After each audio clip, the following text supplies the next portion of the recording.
আমার ২২ বছরের কাজের লোক আমার ঘরেই ঘুমাত। তাকে আমি সবসময় সাধারণভাবেই দেখতাম।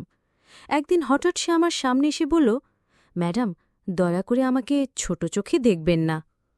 সেই রাতে যখন আমি তার দিকে তাকালাম, আমি অবাক হয়ে গেলাম। রমেশ এখন আর আগের মতো যুবক নয়, বরং এক পরিপক্ব পরিণত মানুষের মতো আচরণ করছিল। আমি তাকে অনেকক্ষণ ধরে ডাকছিলাম, কিন্তু তার কোনো সাড়া পাচ্ছিলাম না। তাকে খুঁজতে খুঁজতে আমি তার ঘরে গেলাম।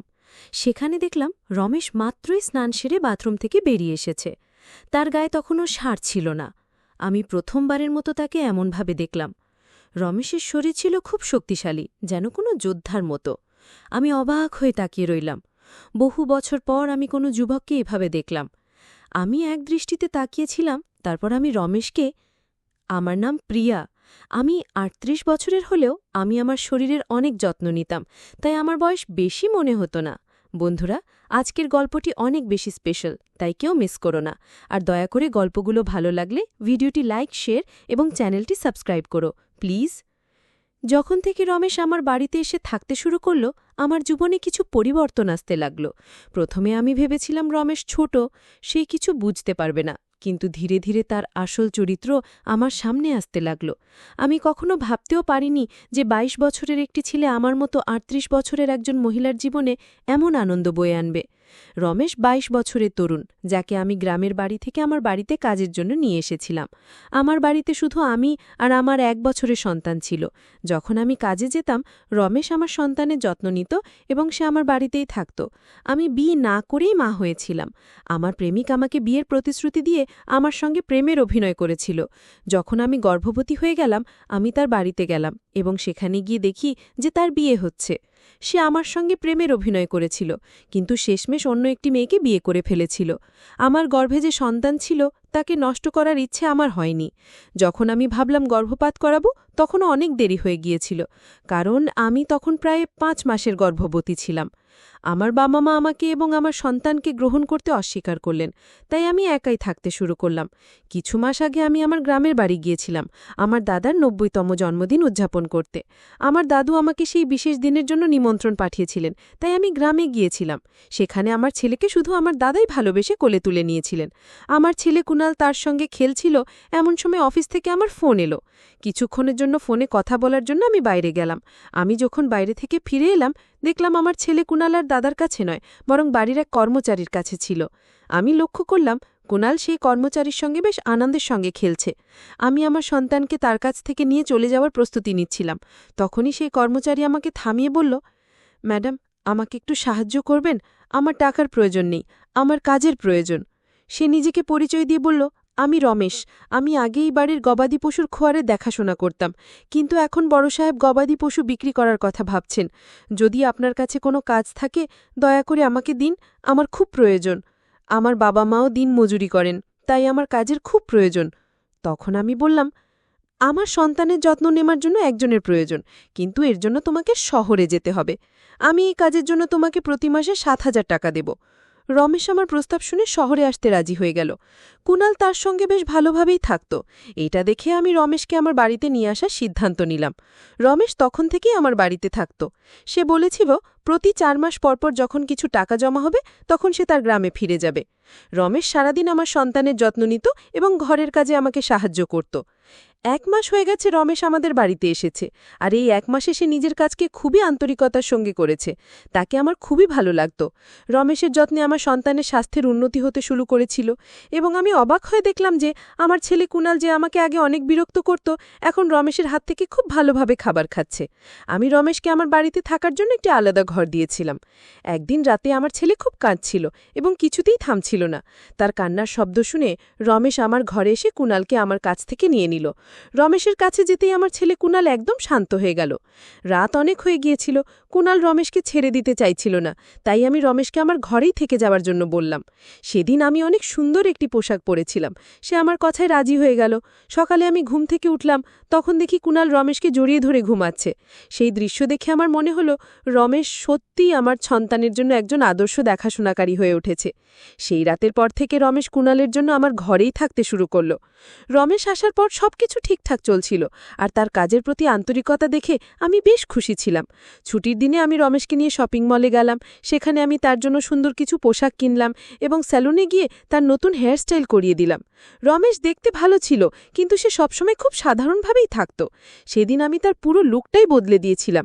নতুন রূপে রমেশকে দেখে আমি নিজেই বিশ্বাস করতে পারছিলাম না যে কাল পর্যন্ত যে একজন সাধারণ কর্মচারী ছিল সে এতটা স্মার্ট এবং আকর্ষণীয় লাগতে পারে। শপিং মল থেকে যখন আমরা বাড়ি ফিরলাম, কুণাল ঘুমিয়ে পড়েছিল।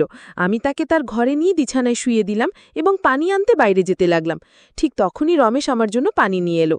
আমি পানি খেয়ে গ্লাসটা রেখে দিলাম, আর লক্ষ্য করলাম রমেশ আমাকে তখন থেকেই একদৃষ্টিতে দেখছিল। হঠাৎ করেই সে আমাকে আলতো করে জড়িয়ে ধরল। অনেক বছর পর কোনো পুরুষের আলিঙ্গন পেলাম। আমি অবাক হয়ে তাকে দূরে সরিয়ে দিলাম। তখন রমেশ বলল, ম্যাডাম, আজ আপনার জন্য আমি প্রথমবারের মতো নিজেকে ভালোবাসতে শিখেছি। জীবন সত্যিই সুন্দর, শুধু সেটাকে কিভাবে উপভোগ করতে হয় তা জানা দরকার। আজ আপনি আমাকে সম্পূর্ণ বদলে দিয়ে আমার উপর অনেক বড় অনুগ্রহ করেছেন। সত্যি আমি এখন অনেক ভালো লাগছি। রমেশের মুখে সেই আনন্দের হাসি দেখে আমিও খুশি হয়ে গেলাম, কারণ কোনো গরিবের উপকার করতে আমার অনেক ভালো লাগে। পরের দিন থেকেই রমেশ খুব পরিপাটি ও সুশৃঙ্খলভাবে থাকতে শুরু করল।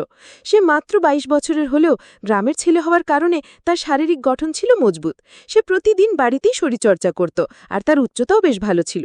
একদিন আমি তার পড়াশোনা সম্পর্কে জানতে চাইলে সে বলল, এখন আর তার পড়াশোনায় মন নেই। প্রতিদিন সকালে অফিসে যাবার আগে আমি আমার সন্তানের প্রতি ভালোবাসা প্রকাশ করতাম। আজ সকালে অফিসে যাবার আগে যখন আমি আমার ছেলে কুণালকে আদর করতে গেলাম, দেখি সে রমেশের কোলে বসে আছে। হঠাৎ আমার ছেলে কুণাল মুখটা ঘুরিয়ে নেয়, আর আমার ঠোঁট অজান্তেই রমেশের গালে স্পর্শ করে। আমি কিছুটা অপ্রস্তুত হয়ে পড়েছিলাম এবং দ্রুত রমেশের কাছে ক্ষমা চাইলাম। ঘটনাটি আমাকে অস্বস্তিতে ফেলে দিলেও রমেশ বিষয়টি সহজভাবে গ্রহণ করল। আমি তখন রমেশের কাছে ক্ষমা চেয়ে অফিসে চলে গেলাম।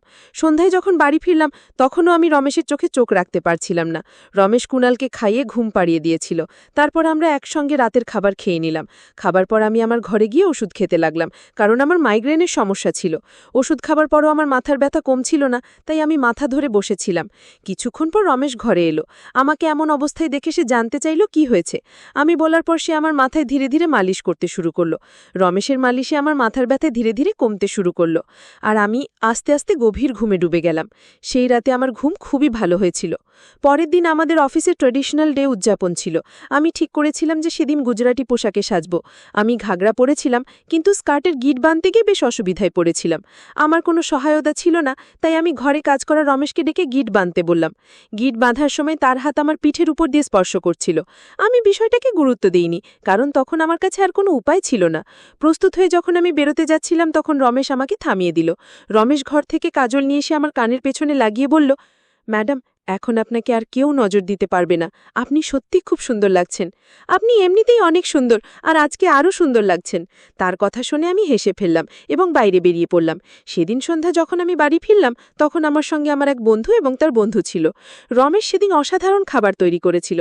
আমার বন্ধু তানিয়া পরের 4 দিন আমার বাড়িতে থাকার সিদ্ধান্ত নিয়েছিল, আর তার বন্ধু আমাদের সঙ্গে পরের 3 দিন ছিল। পরের দিন রাতে রমেশ খাবার তৈরি করে তানিয়া বোন তার বন্ধুকে ডেকে খেতে বলল, কিন্তু তারা নিজেদের ঘরে বসে পানীয় খাচ্ছিল। তানিয়া অনেকটাই পান করে ফেলেছিল এবং খাবার ছাড়াই ঘুমিয়ে পড়েছিল, আর তার বন্ধু সুনীল আমাদের সঙ্গে খাবার টেবিলে বসে খেতে শুরু করল। সুনীল আমাকে উদ্দেশ্য করে বলল, প্রিয়া, তুমি তো তানিয়ার থেকেও সুন্দর। সুনীলের কথায় রমেশ তার দিকে রাগী দৃষ্টিতে তাকালো এবং খাবার শেষ করে নিজের ঘরে চলে গেল। সুনীলে চলে যাওয়ার পর সে আমার কাছে এসে বলল, ম্যাডাম, আপনার এই ধরনের বন্ধুরা আমার ভালো লাগছে না। তখন আমি রমেশকে ধমক দিয়ে বললাম, আমি তোকে পরিবারের সদস্যের মতো মনে করি। এর মানে এই নয় যে তুই আমার অতিথিদের নিয়ে কিছু বলবি। তোর কাজ হচ্ছে বাড়িতে আসা অতিথিদের সেবা করা, তুই শুধু সেটাই করবি। আমাকে শেখানোর চেষ্টা করার দরকার নেই। আমি আমার ঘরে চলে গেলাম। যদিও আমি রমেশকে ধমক দিয়েছিলাম, তবু সে আমার জন্য পানি নিয়ে এলো। আমি আমার ওষুধ খেয়ে পানি পান করে শুয়ে পড়লাম। সেই দিন রমেশ আমার ঘরে ঘুমাতে আসেনি বলে মনে হচ্ছিল, কিন্তু সকালে ঘুম ভাঙতেই দেখি সে আমার পাশে শুয়ে আছে। সকালে ঘুম থেকে উঠতেই দেখি তানিয়া আমার সামনে দাঁড়িয়ে আছে এবং তার মুখে বিরক্তির ছাপ। রমেশকে সামনে আনা হলো। তার হাতে তানিয়ার ওড়নাটা বাঁধা ছিল। তানিয়া ক্ষুব্ধ কণ্ঠে বলল, তোমার এই গ্রাম্য কাজের লোকটা আমার বন্ধুর হাত ভেঙে দিয়েছে। রমেশ তখন মাথা নাড়ল এবং শান্তভাবে বলল, ম্যাডাম, আমি কিছুই করিনি। রাতে সুনীল সাহেব মদ্যপ অবস্থায় ছিলেন, সম্ভবত তার ভারসাম্য হারিয়ে পড়ে গিয়েছিলেন।